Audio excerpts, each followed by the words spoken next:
Danger in the air pollution, and cardiovascular disease. Overview. The air we breathe shouldn't pose a serious threat to our health, but unfortunately, the polluted air in the US is doing just that.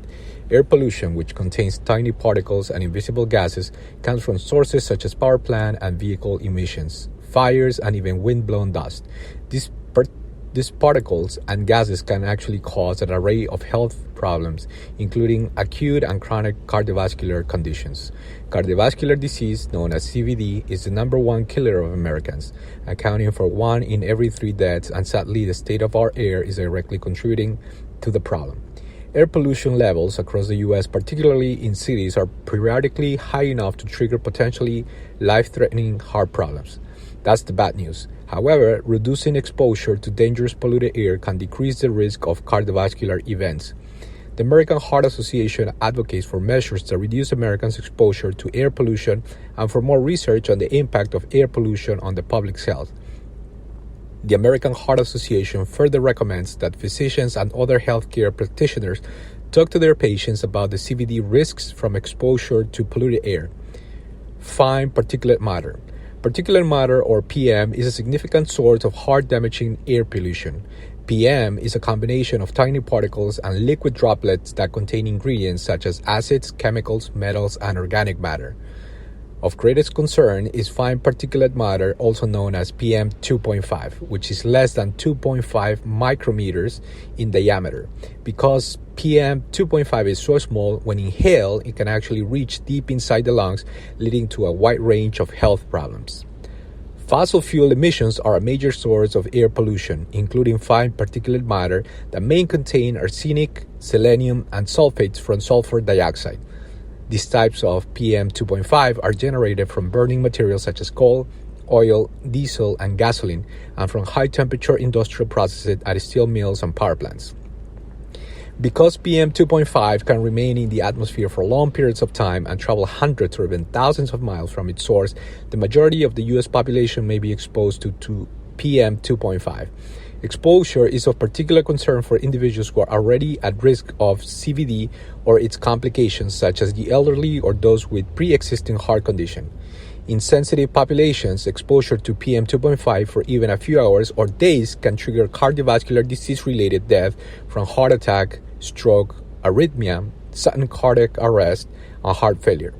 Short-term increases in PM 2.5 levels lead to the early death of tens of thousands of Americans every year.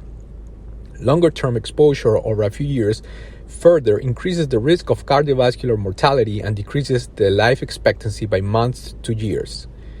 Fortunately, reducing exposure to fine particulate matter can decrease the risk of cardiovascular events within a few years. A recent large-scale study found that reductions in a particulate matter air pollution over a 2-decade period was associated with increased life expectancy, even after controlling for variables such as demographics, socioeconomic status, and smoking exposure. Ozone. Ground-level ozone, the major component of smoke, in an invisible gas that forms when pollutants such as hydrocarbon vapors, nitrogen oxides, and carbon monoxide undergo a chemical reaction in the presence of heat and sunlight.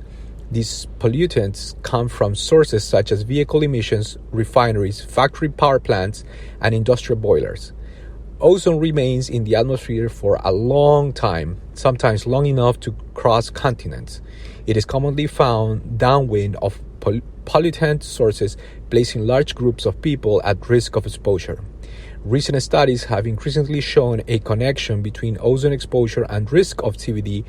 Ozone reacts with tissues in the human body and can actually cause inflammation and changes in heart rate in only a few hours.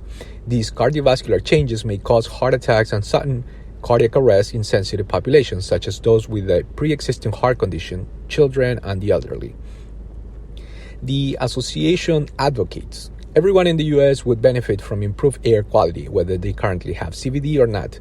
The American Heart Association therefore advocates for a more comprehensive approach to clean air, including supporting the full implementation of the Clean Air Act, tightening regulations on sources of particulate matter and ozone to prevent the quality of our air, configuring and designing cities and communities to provide greater separation between residents and pollution sources such as highways and power plants, encouraging physicians and other healthcare professionals to talk to their patients about the cardiovascular risks of exposure to significant air pollution and provide tips for reducing this exposure, such as avoiding prolonged or heavy outdoor exertion during times when the air quality may be dangerous.